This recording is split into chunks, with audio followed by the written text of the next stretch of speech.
بەڵێ هەر لەسەر خەرجکردنی شایسە دەرەکانی تواناسازی دەچینە لای بەڕێز دکتۆر یاسین ساڵح بەڕێوەبەری گشتی نێردراوە و پەیوەندی و ڕۆشنبیرەکان لە وەزارەتی خوێندنی باڵا و توێژینەوەی زانستی. دکتۆر سوپاس بۆ ئامادەبوونی بەڕێستان، خۆشحاڵم ئەم شەو لەگەڵمانیت. ئەم بڕیارە میکانیزمەکەی چۆنە بێ، دابەشکردنی پارەکە چۆنەکەن؟ بەڵێ پێشەکی زۆر سپاس بۆ ئێوە و بۆ بینەرانی خۆشەویستی کوردستان 24. میکانیزمەکە دوای ئەوەی کە ئەو لیستە ڕاگەاندراوە ئەو کاندیدانە پێویستە هەرێکیان لەگەڵ خۆیان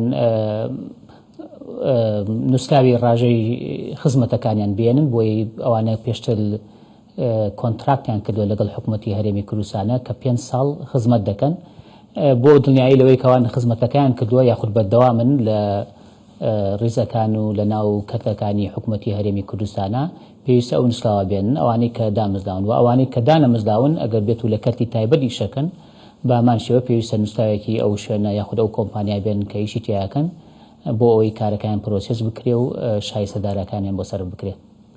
باشە، دیاریکردنی ئەو ناوانە و 100 کەسە لەسەر چ بنەما و پێوەرێک بووە؟ بەڵێ ئێمە هەر جارێ بە پێی بنەمای دادپەروەری تەماشاکەین ئەو کەسانەی یاخود بڵێن ئەو گروپانەی ئەوانەی کە زۆرترینی خەڵک شایستەی دارایان پێویستە پێ بدرێت پیان نەدرێت.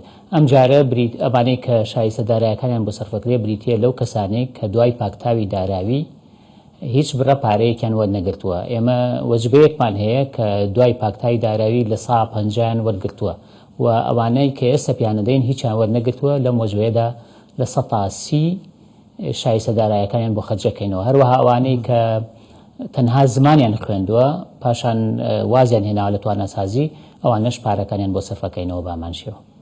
دکتور ئەڤین کوتە ئێمەژە پێکری بەرین و کە 150 وەرگرتینە دیسادی دەست پێکردنە و دەمێت بێت ئەوە مای 150 مایی یعنی سەرموچەیوانە بێزێدەکرێن یانژی سەر یەک بدنێ چونکی ڕەنگە بوو حکومەتە ژیاب زەحمەت بێت وێ جۆرێژی مەسانە ملیونەکە دولاران بێتە خەرج کرا.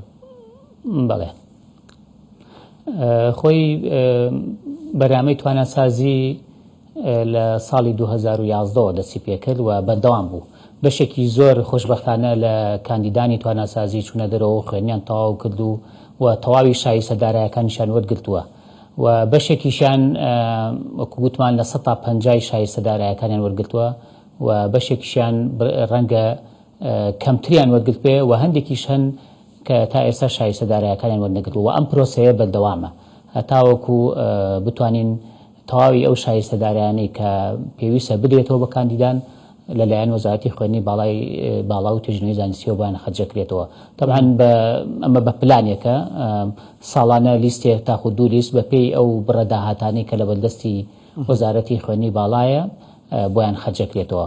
بەڵام ئەمە ئەو دڵنیایە بدەم کە شایستە دارایەکانی کاندیدانی توانەسازی خەرجەکرێتەوە بۆیان. ئەف پارەیەش ئەڵیە حکوومەتە هەرێمی بەتەی خەرجکردن یانژی حکوومەتە عێراقی یعنی پارەیەکی خەرجکە چ پەیوەندی حکوومەتە عێراقی بەنینەوە؟ ئەم پارەیە نەخێر ئەم پارەیە لەلایەن حکوومەتی هەرێمی کوردستانەوە پێشتر خەرج کراوە وەکووتمان بەشێکی زۆری ئەو کاندیدانە شایستە دارایەکان وەرگرت بوو. ئەم بەشەی کەماوەتەوە بەداخەوە کەوتنە ئەو بارودۆخەی کە قەیرانی ئابووری بەسەر هەرێمی کوردستانە هات نەتوانرا شایستە دارایەکانیان لە کاتی خۆیان بۆ سەر بکرێ. بۆیە ئێستا ئەو شایستە دارایانە بەکوتم بە شێوەی پرۆسە ناوەناوە خەرجەکرێتەوە. دەمەوێت ئاماژە بۆ بکەم ئەم پارەیە بریتە لەو پارانەی کە ئێمە لە کاندیدەکانی دیکەی وەرەگرینەوە تا بەشێکی کاندیدانی توانەسازی بە هۆکاری جیاوازی پارەی حکوومەت کەوتوتە سەریان و ئەو پارانیان لێ وەرەگیرێتەوە دووبارە ئەو پارە دابەشەکرێتەوە بەسەر ئەو کاندیدانەی کە خەرجیان کەوتۆتە لای حکوومەتی هەرێمی کوردستان. زۆر باشە دکتۆر، بۆ داهاتوو بە تەمان جارێکی دیکە توانەسازی بکەنەوە بۆ تەلەبە بنێرنە دەرەوە؟ توانەسازی بەرنامەیەکی زۆر سەرکەوتوو بوو. ئەتوان بڵم دام و دەستگاکانی حکوومەتی هەرێمی کوردستان و بە تایبەتی سێکتەری خوێندنی باڵا و سێکتەری پەروەر سوودێکی زۆری لە دەرچوانی بەرنامەی تواناسازی وەرگرتووە و دەورێکی زۆری هەبوو لە بەنێودەوڵەتیکردنی زانکۆکانی هەرێمی کوردستان و گەیاندن و ئاڵوگۆڕی کللتوری لە بینی زانکۆکانی حکوومەتی هەرێمی کوردستان و دەرەوەی هەرێمی کوردستان. لەبەرەوە ئێمە چاومان لێت یاخود بڵێن ئامانجمان ئەوەیە کە بەرنامەی تواناسازی لە ئایندەش بەردەوام بێ. بەڵام دەکەوێتە سەر بارودۆخی دارایی. خۆتان دەزانن بەرنامەی تواناسازی سەرفێکی زۆری دەوێ. لەبەر ئەوە ئەگەر بێت و بارودۆخی ئابووری هەرێمی کوردستان بەرەو باشی بڕا بە دڵنیایی ئێمە ئامانجمان ئەوەیە کە جارێکی کە بەرنامەی تواناسازی بەردەوام بێ. و ئەمەیە ئاماژە بۆ بکەم ئێمە بە شێوەی دیکە نادنە دەرەوەی قوتابیان بۆ دەرەوەی وڵات هەر بەردەوامە لەو کاتەوە نەوەستاوە. ساڵانە ئێمە ژمارەیەکی زۆر خەڵک بە شێوەی سکۆلەرشیپ ئەوانەی کە فەن لە دەرەوە بەدەستێنن دەنێنە دەرەوە و هەروەها بەشێکی تر لە ئەوانەی کە لەلایەن حکوومەتی عێراقیەوە پشتگیریەکەن لەلایەن ناسراویش بە بەرنامەی توانەسازی کە لەلایەن سەرۆکۆزیرانی حکوومەتی عێراقی و پشتگیریەکرێن و خۆشبەختانە لە نزیکەشە دکتۆر ئەوانێکی کەیان دەچێتە دەرەوە ئەوانەش دەچن. ئەم پرسیارەکە دووسەر بکەین یعنی ئەڤێن گرێدای بەرنامەیە تواناسازی هەلدەستپێکی و حتەنکە یعنی ئێمەژە پێتێکرم شێوازێندن نە گرێدای تواناسازیە تێن هێنارتنش بووی دەرەوەی وڵات.